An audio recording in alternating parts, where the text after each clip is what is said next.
Every great business begins with a simple idea. An idea sparked by curiosity, courage, and the desire to create something better. Good day. I am Ase Marie Amdal, and we are going to talk about entrepreneurship. And I am Daphne Angel Aragorilla. Have you ever wondered how entrepreneurs start their business, how they manage it, and how can they continuously operate it? That is what we're going to find out today.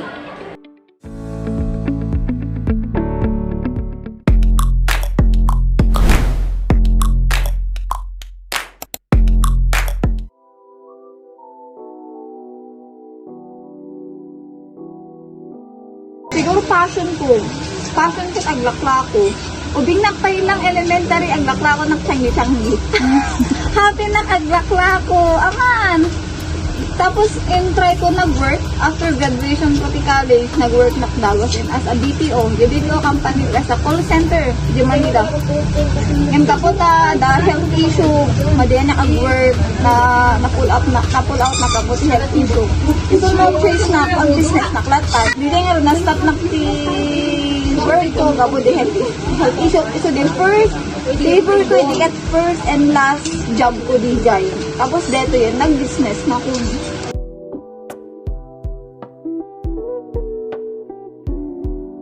Capital ko nag-start na si business ko year 2015. As of now, 10 years ang guarantee business ko. Nag-start na ang basta sa lang. Gaputa, dagdag allowance ko, naglako-lako na pelagiditi, nagrugiti, pre-lag ko pelang ibig. 500 pelat po na kidya tayo, gumatang naknet ti plastic ko. Plastic, masking tape, kada ano.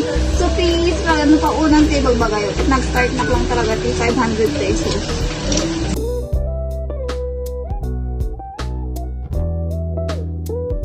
Siguro, dagi judgment kita tao, like kung nag-graduate ka, tapos aglaklaw pa lang ukay-ukay, di ba?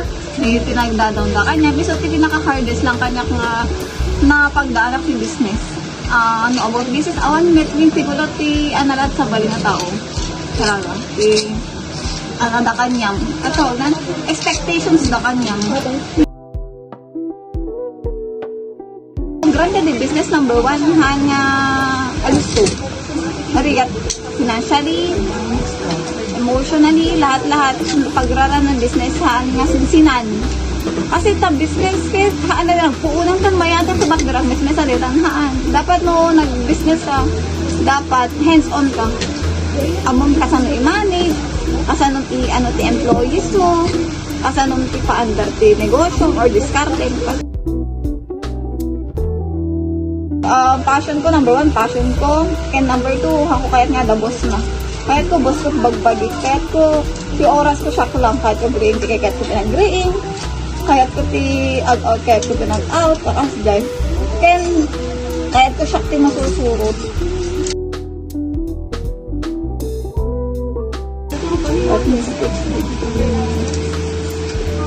Number 1, alis ko na ag-trust. Kasi namin net nga 5 years nga da shop ko. 10 years na kin business pero 5 years na lang nga da physical store ko. Siguro nag-trust ng Dagos lagi staff ko edi. Tapos siya kami mo nakat alis tok mga close. Hanto itong da ida nga staff da lang. Kakadwa ka katulong ka ida bombore ka. Haan once na nagubra ka kanyak mo kasi ituturo kami ng as a family, as a friend, ganun. Bigay kaya nga way ko, kahit hanso na nga masaya. Kasi, handa ka respect ka rin eh. Uri ka sa mga kasimpet, mga tao, no, ay, simpet gayam, anong tinatasunan, kasi da ka lang, abuswen da ka lang. So, dapat, sa quality work, have the business, dapat ti employees mo, as turo mo, work, as a workmate mo lang, ito lang. Stability, friendship over work. Kap mo, dito sa mga ade? What mistakes did you make? Mistake ko. Dapat alis to ag-trapas. So, tipakaperdan yan yung mga oras mo.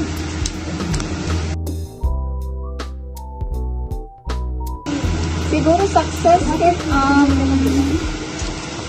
number one, financial freedom or time freedom ko.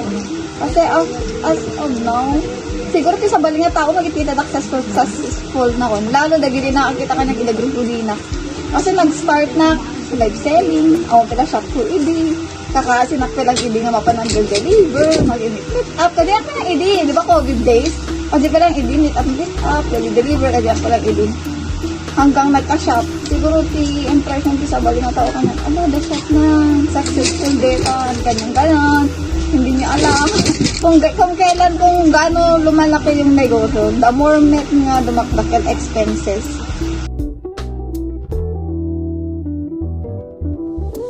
More branch.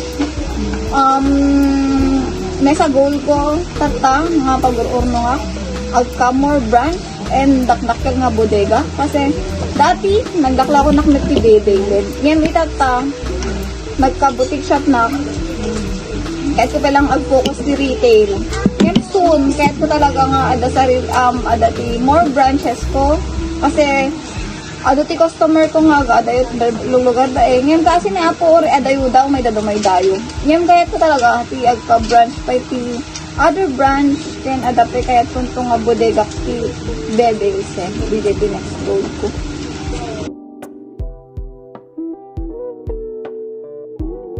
Dapat ket lagi niyo panunutin nga saan nga alis ko. Number one ket mo adayo siguro dede swerte nga nagbumdan. Haandang nalaghan na padasat agriga. As in, nagsindikat na lang bumdan, nabakmandan. Kaya dyan, nagsiswerte. So, mukha dyan, kayo man nagswerte, so blessed. Kasi, kaya naman doon sayang hindi opportunity yung mga ni Lord. Kasi may nakaran ay nakatutok eh.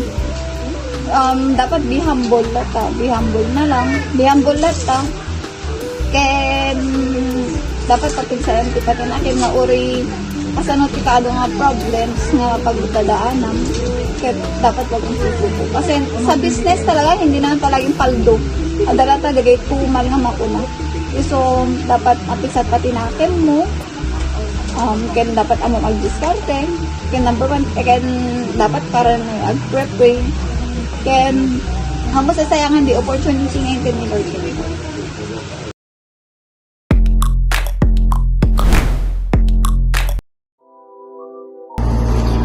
Actually, hindi ko na siya ma-remember kung how much, pero as far as I know, mga siguro 3,000 yung starting ko. And then bumibili lang ako ng mga cheap makeup noon, yung mga Maybelline, yung mga, alam niyo yung Kukuryo. Ganun pa kasi yung first na nun, like foundation. So, mga mura lang yun nun, mga 70 pesos or 80 pesos lang siya naman. Flashback tayo, I started doing makeup when I was in grade 7. As part of the Samiweng Singers, dahil Samiweng po kami, we always do our own makeup. And meron po kami makeup class every June and July. First week of June and first week of July. So, yun po yung ginagawa namin. And dun ko na po na-feel na parang gusto ko talagang maging makeup artist. And if you know Sir Sherwin Cabrales, siya po yung nagturo sa akin and nakita po niya na may potential ako on doing makeup and lagi niya po akong he always invites me every time. Meron po siyang mga wedding, meron po siyang may makeupan for birthdays, gano'n. So, dun ko na po na-feel na parang I really wanna be a makeup artist. How did you get your business idea? Actually, hindi ko alam. Pero, talagang gusto kong maging makeup artist na. Like, yun na talaga yung gusto kong maging passion. At hindi ko yun nakalimutan kasi when I was in grade 8, nag-start na talaga akong mag-makeup. And tuloy-tuloy na yun hanggang ngayon. Pero nag-stop lang ako nung nagturo ako. Pero, meron pa rin instances na nagme-makeup ako every lunch break namin or after 5 p.m. Ang pinakamahirap talaga noon is yung hindi ako humihingi ng down payment actually. Kasi ako yung taong nahihiya akong magsabi sa client ko na we need down payment every time magpapabook sila. So lahat ng mga clients ko, mostly sa kanila nagka-cancel. Tapos ending, wala akong nakukuha. Tapos yung slot na binigay ko sa kanila, as in wala na yun. So, kunwari merong magpapabook sa akin ngayon, and then, binook ko siya. After nun, may magpapabook na naman, sinabi ko hindi na available yung date. Tapos, after that, magka-cancel pala yung client. So, yung day ko nasayang lang sa isa kong client na nagpabook and then hindi ako humingi ng down payment. Pero, ang natutunan ko ngayon is you really need to have your down payment, lalong-lalo na pag may mga clients kang bago, kasi dun mo talaga dun ka makakakuha ng income mo, kasi kahit kinancel ka nila, at least panalo ka pa rin dahil meron ka pa rin income sa day na yun if ever man na mag-cancel sila or whatsoever. Next question po. How do you manage your business? Yan tayo nadadali minsan siya. So, sa finances naman, I always use Excel para matrack ang expenses and earnings ko. And sa marketing naman, I edit videos sa TikTok or sa CapCut to edit my before and after videos. And for the marketing, I always post on my Facebook page, Makeup by Chris Nalay, and on my official Facebook account kasi mas marami po akong friends dun. So, yun po yung market ko, mas madaming nakakakita. And lagi po akong nagpo-post like everyday. Kung kunwari wala akong client today, magpo-post na naman ako ng previous clients ko para naman hindi matenga yung yung day ko. At least, pag ganun, meron pa rin nag-i-inquire. Like everyday may nag-i-inquire talaga. Kahit hindi sila magbabook, at least may idea sila na, makeup artist to.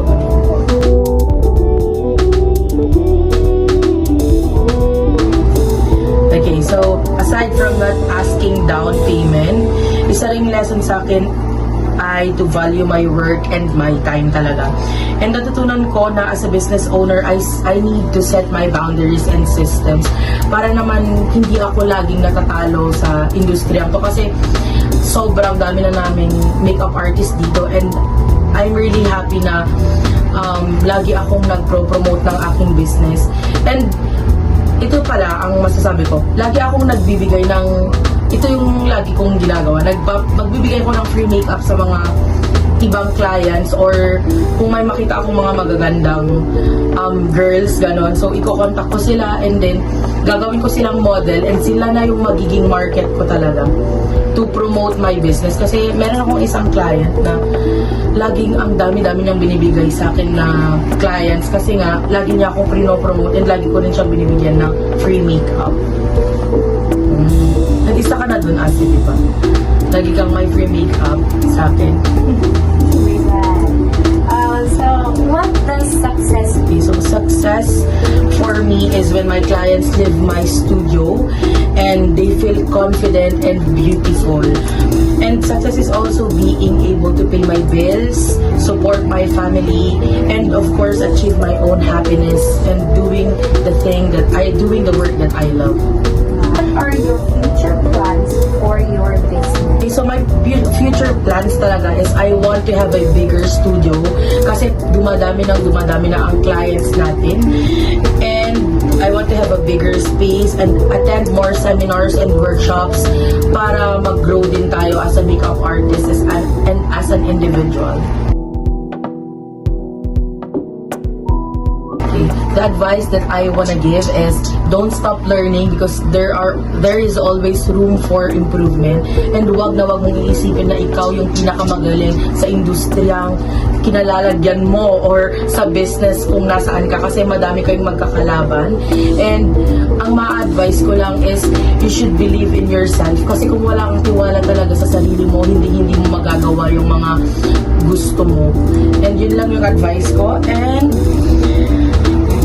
you always need a grow for improvement, at lagi natin iisipin na we need to stay humble and we need to love what we do.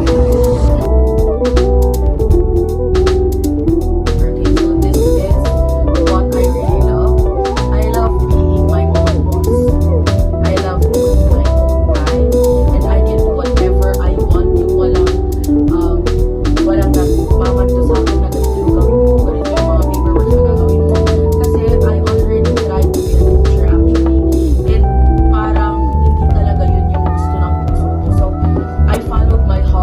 this is